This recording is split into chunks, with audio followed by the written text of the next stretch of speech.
विष्णुदेवाय नमः। ओम लक्ष्मीदेवाय नमः। ओम विष्णुदेवाय नमः। नमस्कार। वैशाख पूर्णिमा की हार्दिक शुभकामनाएं। वैशाख पूर्णिमा, जिसे बुद्ध पूर्णिमा के नाम से भी जाना जाता है, हिंदू और बौद्ध धर्म में ये अत्यंत महत्वपूर्ण मानी जाती है। इस वर्ष ये 1 मई को मनाई जाएगी। आज हम आपको बताएंगे बुद्ध पूर्णिमा का महत्व और इसे मनाए जाने के पीछे का कारण क्या है। माना जाता है कि इस दिन भगवान गौतम बुद्ध का जन्म हुआ था। साथ ही वर्षों की कठिन तपस्या के बाद उन्हें इस तिथि को बोध गया में ज्ञान प्राप्त हुआ था और इसी दिन उन्होंने महापरिनिर्वाण यानी देह त्याग भी किया था। एक ही तिथि पर ये 3 मुख्य घटनाएं होने के कारण बौद्ध धर्म में ये सबसे पवित्र दिन है। हिंदू धर्म की मान्यताओं के अनुसार महात्मा बुद्ध भगवान विष्णु जी के 9वें अवतार माने जाते हैं। इसलिए वैष्णव धर्म को मानने वाले लोग इस दिन को भगवान विष्णु जी की पूजा के लिए समर्पित करते हैं। धार्मिक कथाओं के अनुसार द्वापर युग में भगवान श्री कृष्ण जी ने अपने दरिद्र मित्र सुदामा को इसी वैशाख पूर्णिमा के दिन सत्य विनायक व्रत करने का सुझाव दिया था। सुदामा ने ये व्रत पूरी श्रद्धा से किया तो उनकी दरिद्रता दूर हो गई और उन्हें सुख संपत्ति प्राप्त हुई। इसलिए इस दिन व्रत करने और दान करने का विशेष महत्व है। इस दिन यमराज यानी धर्मराज की पूजा का भी विधान है। माना जाता है कि वैशाख पूर्णिमा पर स्नान दान करने से अकाल मृत्यु का भय दूर होता है और जीवन में सुख शांति आती है। वैशाख पूर्णिमा के दिन पवित्र नदियों में स्नान करना बहुत शुभ माना जाता है। घड़े, सत्तू, अन्न और जल का दान करने का विशेष महत्व है। मंदिरों और मठों में बुद्ध की शिक्षाओं का पाठ किया जाता है और शांति प्रार्थना की जाती है। भगवान विष्णु जी की पूजा और सत्यनारायण जी की कथा सुनी जाती है। वैशाख पूर्णिमा यानी बुद्ध पूर्णिमा के दिन सत्य विनायक व्रत या विष्णु पूजन का विशेष महत्व है। इस दिन विधि विधान से पूजा करने पर दरिद्रता दूर होती है और मानसिक शांति मिलती है। यदि आपने बुद्ध पूर्णिमा का व्रत रखा है तो सूर्योदय में सबसे पहले उठकर किसी पवित्र नदी में स्नान करें। यदि आप घर पर स्नान कर रही हैं तो पानी में थोड़ा गंगा जल मिला लें।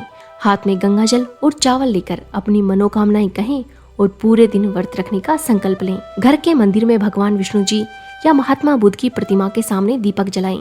एक चौकी पर लाल या पीला कपड़ा बिछाकर कलश स्थापित करें। भगवान को पीले फूल, पीले वस्त्र और चंदन अर्पित करें। इस दिन भगवान सत्यनारायण जी की कथा पढ़ने और सुनने पर बहुत पुण्य की प्राप्ति होती है। भगवान की मूर्ति को दूध, दही, शहद, घी और चीनी के मिश्रण से स्नान कराएं। भगवान विष्णु जी को तुलसी दल युक्त पंजीरी या पंचामृत का भोग लगाएं। यदि आप बुद्ध पूर्णिमा मना रहे हैं तो सफेद रंग की मिठाई या खीर का भोग लगाना बहुत शुभ माना जाता है। वैशाख पूर्णिमा पर दान का विशेष फल मिलता है। आप प्याऊ लगवा सकते हैं, पानी के घड़े दान कर सकते हैं, सत्तू, गुड़ या अनाज का दान कर सकते हैं। काले तिल का दान करना बहुत शुभ माना जाता है। संध्या काल में चंद्रमा के दर्शन के बाद उन्हें जल दें।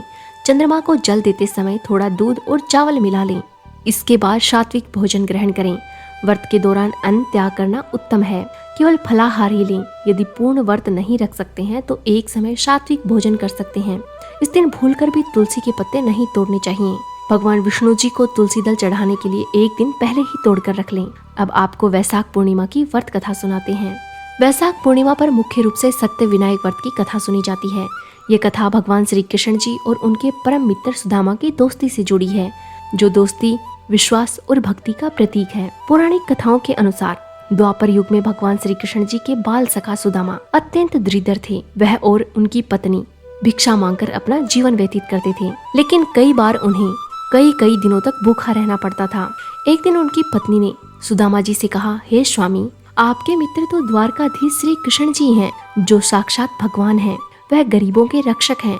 आप एक बार उनके पास जाकर अपनी व्यथा क्यों नहीं कहते? पत्नी के बार बार कहने पर सुदामा जी द्वारका पहुँचे। श्री कृष्ण जी ने अपने मित्र का बहुत भव्य स्वागत किया और उनकी बहुत आवभगत की। जब सुदामा जी वापस लौटने लगे तो श्री कृष्ण जी ने उन्हें प्रत्यक्ष रूप से कुछ नहीं दिया। सुदामा खाली हाथ अपने गांव की ओर चल पड़े, लेकिन उनके मन में भक्ति भाव बना रहा। जाने से पहले श्री कृष्ण जी ने सुदामा को वैभव और सुख की प्राप्ति के लिए वैशाख पूर्णिमा के दिन सत्य विनायक व्रत करने का सुझाव दिया। श्री कृष्ण जी ने सुदामा को बताया, जो व्यक्ति इस दिन सच्चे भाव से भगवान विष्णु जी और गणेश जी की पूजा करता है, उसकी दरिद्रता का नाश होता है।